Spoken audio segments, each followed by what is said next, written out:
Olá internet, sejam bem-vindos a mais um vídeo aqui do canal Ratos de Ringue. Meu nome é Morgan e hoje eu trago para vocês mais uma resenha expressa, dessa vez para falar das duas NXTs que aconteceram no dia 8 de maio de 2019. Começando, é claro, com a NXT estadunidense. O show abre já hypando pro main event, que essa semana vai ser Adam Cole contra Matt Riddle. Essa luta é uma resposta direta do main event de algumas semanas atrás, que teve uma intromissão do Matt Riddle numa luta do Roderick Strong contra o Johnny Gargano. O Adam Cole e o Matt Riddle aí então vão tentar resolver as suas diferenças hoje no main event. Mas antes disso, a gente tem uma primeira luta, que foi uma luta bem interessante, a Mia Yim contra a Bianca Belair. A luta foi feita, eu acho que na semana passada, no Performance Center, e foi uma luta montada a partir de uma treta de camarim, assim. Foi uma luta bem mal montada, e eu acho que foi uma luta que excedeu as expectativas,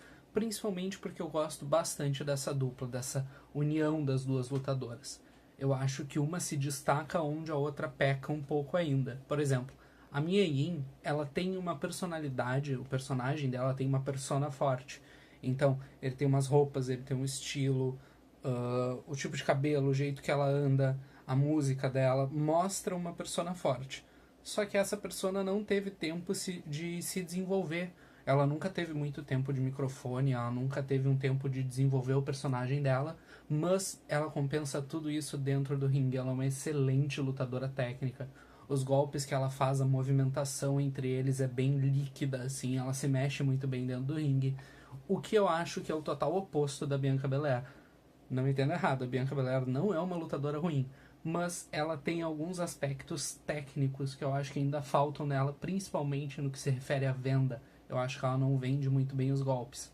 Mas, por outro lado, ela teve todo o tempo do mundo para desenvolver esse personagem dela, e a persona é bem gritante, assim. Então eu acho que colocar essas duas para lutar uma com a outra meio que... não é que uma compensa a outra, mas eu acho que as duas conseguem se destacar de maneira mais ou menos igual. O final dessa luta foi um final sujo. A Bianca Belair pegou o cabelo dela e botou em volta da corda para fazer pressão na hora de fazer um pinfall na Mia Yim. E não foi um final que eu desgostei. Ao contrário, eu acho que isso me incentiva a querer ver mais dessas duas lutando. Eu acho que essa mini rivalidadezinha dela, se acabar agora, é uma coisa bem triste, porque eu acho que tem potencial aí, talvez mais pra frente, ser uma rivalidade pelo cinturão feminino da NXT. A gente tem então dois segmentos filmados no Performance Center. O primeiro são os Viking Raiders saindo de um treinamento com uma câmera de segurança, assim. Eles estão saindo lá de boa para uma caminhonete na frente deles, que é o Ryker, que para só para bloquear o caminho. Os outros dois membros do Forgotten Sons vêm e, no estilo mais sequestro na Salgado Filho às 6 da manhã, eles chegam ali e descem a porrada nos Viking Raiders. Referência pro pessoal de Porto Alegre aí, deixa o likezinho, assalto relâmpago style. Eles deixa o likezinho, assalto relâmpago style. Eles chegam ali, destroem os campeões de dupla, entram na caminhonete e vão embora. Outro segmento é bem menos criminoso. A gente tem a galerinha da Shayna Baszler fazendo um chute dentro do ringue, treinando pegada e submissão mais de chão mesmo. E aí o Shirai vem correndo, tipo Monty Python, tá ligado? Vem correndo lá da puta que pariu, dá a volta nos ringue e dá uma porrada na Shayna Baszler. Começa toda uma treta, elas são separadas aí, botando fogo um pouco mais, botando mais lenha nessa rivalidade. A segunda luta é o Raul Mendonça contra o Riddick Moss. Os dois lutadores parecem ter passado por uma repaginada que fazia tempo que eu não via, e eu não lembro de ver eles com essas personas. O Raul Mendonça estava mais gueto style, ele tava, não digo nem gueto na real, mas ele tava tipo com uma barreta, uma jaquetinha de corino, ele tava mais tipo os guri, tá ligado? O Riddick Moss, ele tá com uma gimmick mais de crossfiteiro escroto, que descobriu um novo... era o Riddick Regiment, né? Ele descobriu um novo método de treinamento, ele tá todo um negócio assim. E, cara, eu não sei o que ele fez, mas funcionou. Eu não lembro do Riddick Moss ser tão gigantão assim. Ele tava muito bem no ringue, a aparência dele tava muito boa. e foi uma luta bem interessante. Eu acho que o Riddick Moss, principalmente, se destacou. O Raul Mendoza sempre foi um lutador bem excelente no aspecto técnico. Ele nunca teve tempo para ter uma personalidade na NXT, mas eu acho que ele sempre foi um lutador bom, e o Riddick Moss foi o que mais chamou a minha atenção nessa luta, com golpes, por exemplo, ele pegou o Gorilla Press, que é levantar o brother acima da cabeça, girou, fez um Spinebuster, golpe do Goldberg, que ficou bem bonito, mas quem ganhou a luta foi o Mendoza, depois de um slingshot corkscrew splash. Ele estava do lado de fora do ringue, ele deu uma subidinha, girou um 360 no corpo, caiu por cima. Vitória limpa pro lutador babyface. Essa luta me deixou bem feliz, porque eu acho que a NXT tá adotando esse padrão de botar lutas com uma galera que não tem a storyline tanto desenvolvida, não são os indie darlings da NXT. Semana passada teve a luta do Mansur com o Dijakovic também, que eu acho que seguiu um pouco nessa mentalidade, uma luta bem boa. A gente tem então melhores momentos da semana passada após a estreia do Kushida na NXT, e eles anunciam que semana que vem o Kushida já vai estar de volta aos rings, não anunciam um oponente entretanto, mas pelo que eu dei uma olhada nos spoilers, tem uma rivalidade dele se formando com um lutador que eu gosto bastante de outra Braid da WWE. A gente vai ver aí mais pro futuro, acho que começa já semana que vem. E chegou a hora então da luta principal, Adam Cole contra Matt Riddle, o rei dos bros, contra o rei da Undisputed Era, esse reino aí que parece que tá despedaçando. O Adam Cole já entra na luta meio que sozinho, ele não tem ninguém acompanhando ele, e meu Deus do céu, que luta do caralho. Main event da NXT, a gente normalmente espera uma coisa que se exceda da média do programa semanal da WWE, mas essa luta realmente foi maravilhosa, não perde para nenhuma luta que eles teriam numa PWG, por exemplo, que eu acho que quando se fala de lutadores assim, mas nesse aspecto do Indie Darling, é meio que o padrão que a gente teria que esperar.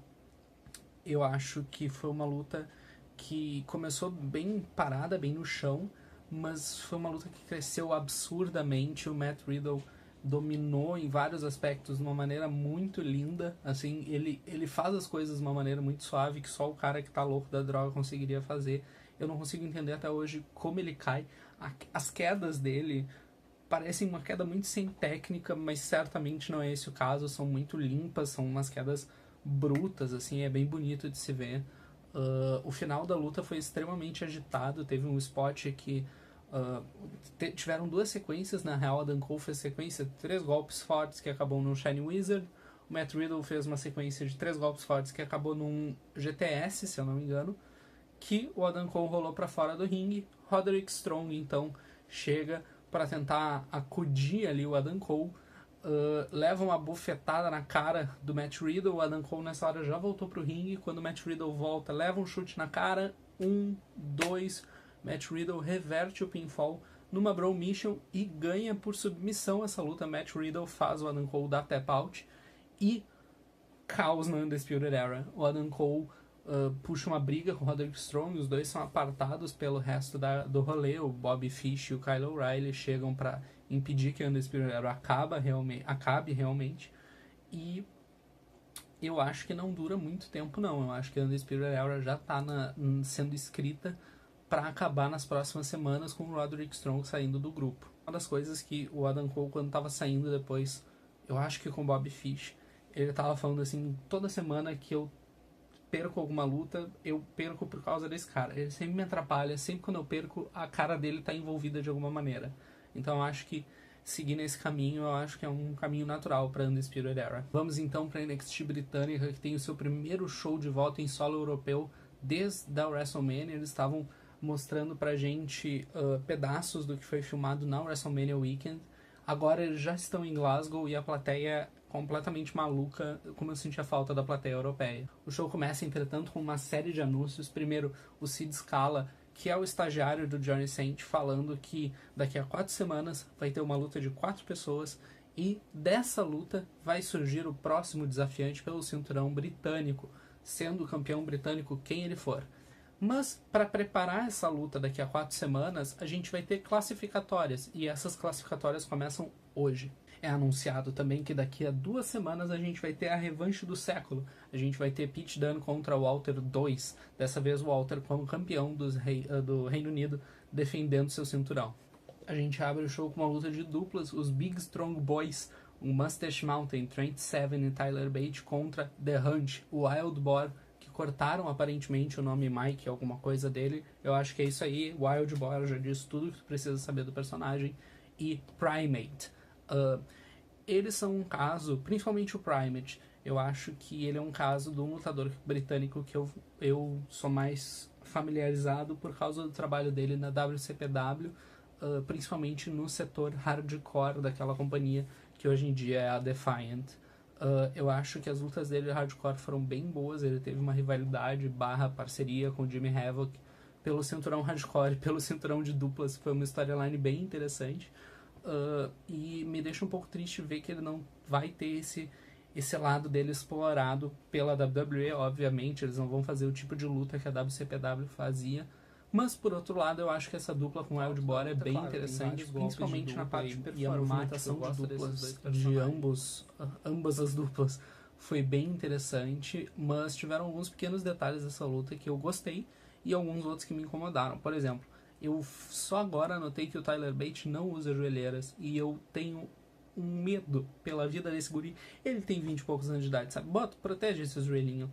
Daqui a pouco vai estar completamente velho, vai estar fudido, esse joelho vai doer, vai ser ruim. Bota uma joelheira, meu filho. Uma coisa que eu gostei bastante, por outro lado, foi o Trent Seven. Teve uma hora que ele ia aplicar um dos golpes signature dele, que é o Rainmaker, né? Ele pega pelas costas do oponente, ele pega um pulso, faz o cara girar e dá-lhe uma abraçada, um lariate.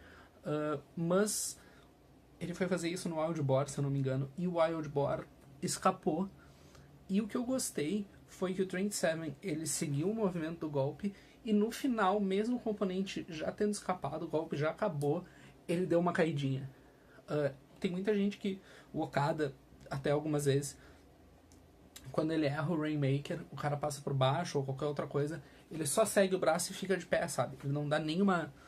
Porque o Trent Seven cair, ele não fez uma queda, mas ele dá um desequilíbrio, mostra a força que ele poria naquele golpe, entendeu? Dá uma credibilidade para aquela abraçada que eu acho bem interessante, é um micro detalhe, mas eu gostei bastante de ver ali. Final da luta, Mustache Mountain na WWE não tem muita concorrência, só o Grayson, Young, Veteran.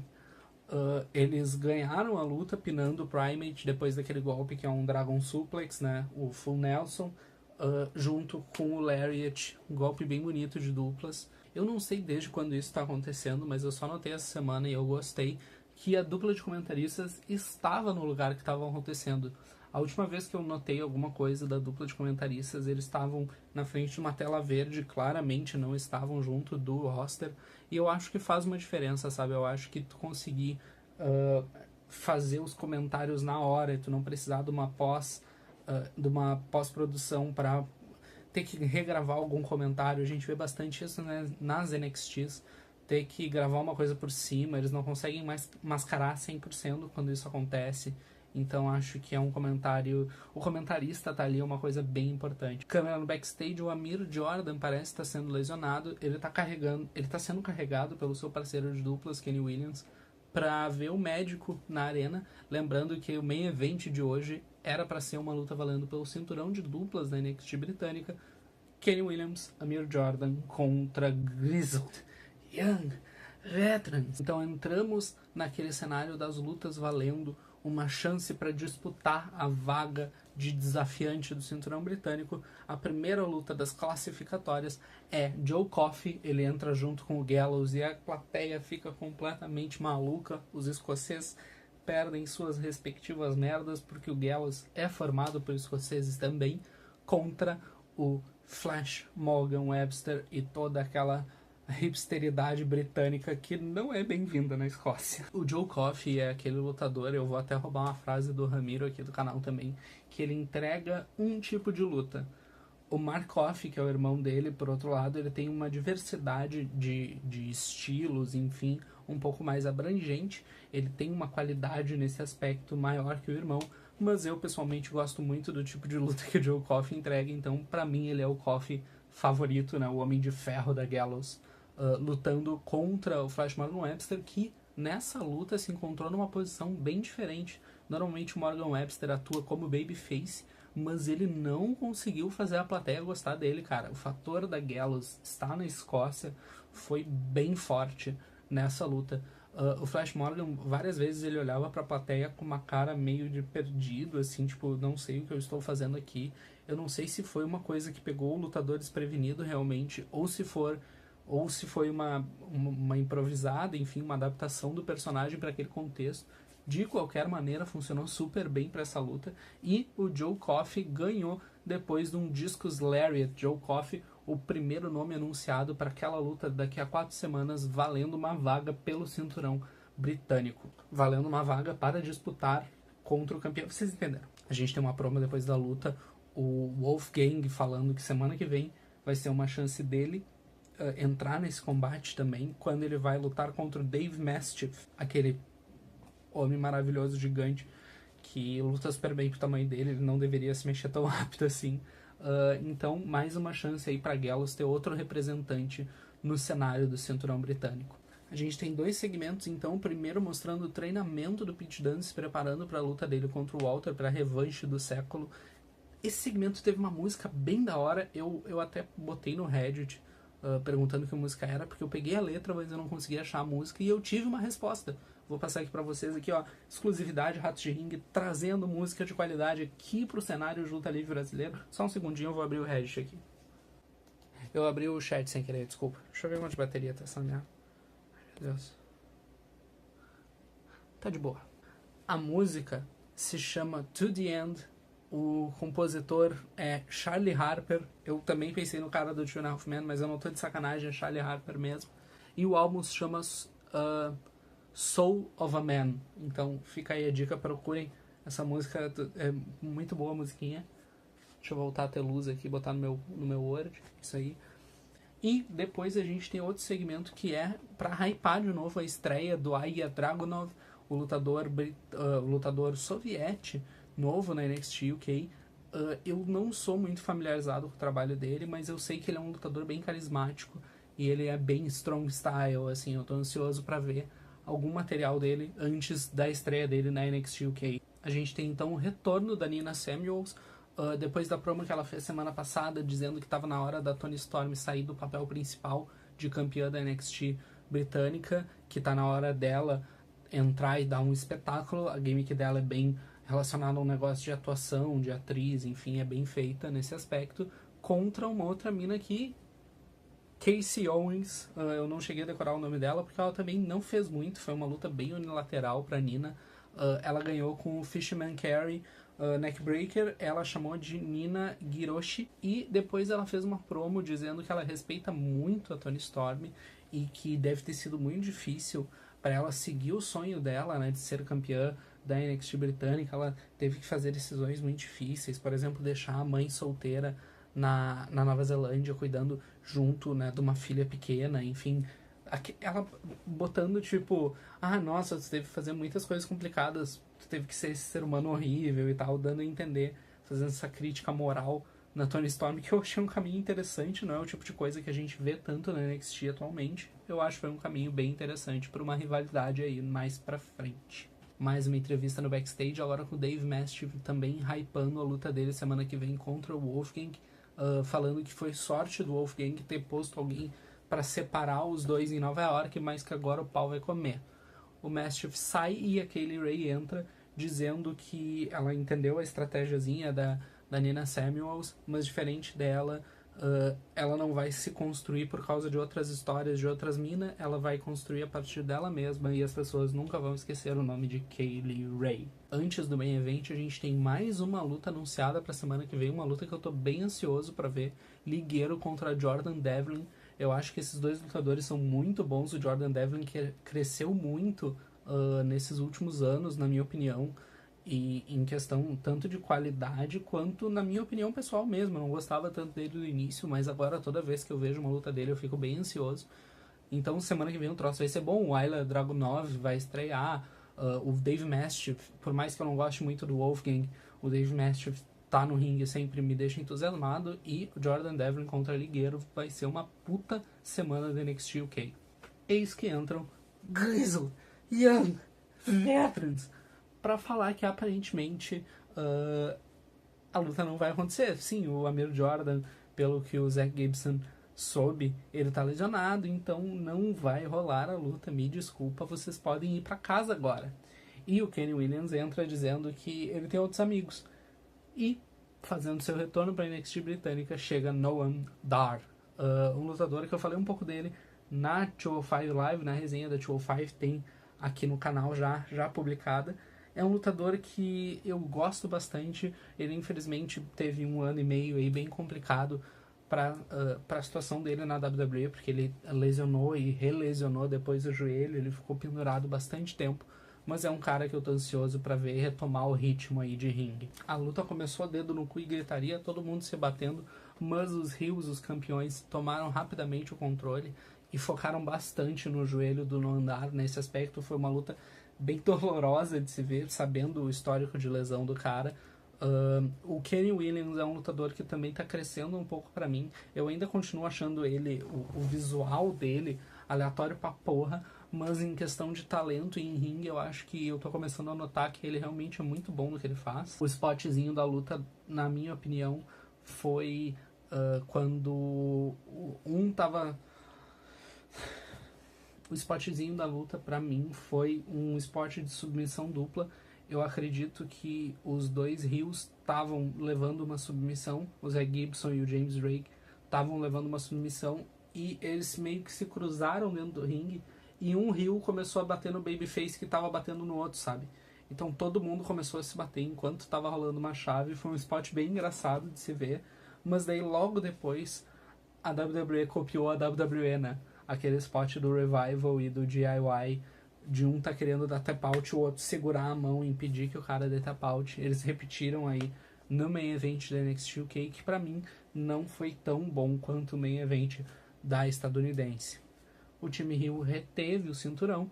Zack Gibson Jr. e James Drake ainda são os campeões de dupla da NXT britânica. Essa semana pra mim foi bem dividido, na real. Tiveram vários aspectos que eu gostei dos dois shows, mas eu acho que por causa do main event eu tenho que dar um pouco mais pro lado estadunidense.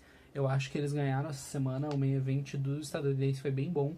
Eles tiveram uma primeira luta que não foi tão boa quanto a britânica pra mim.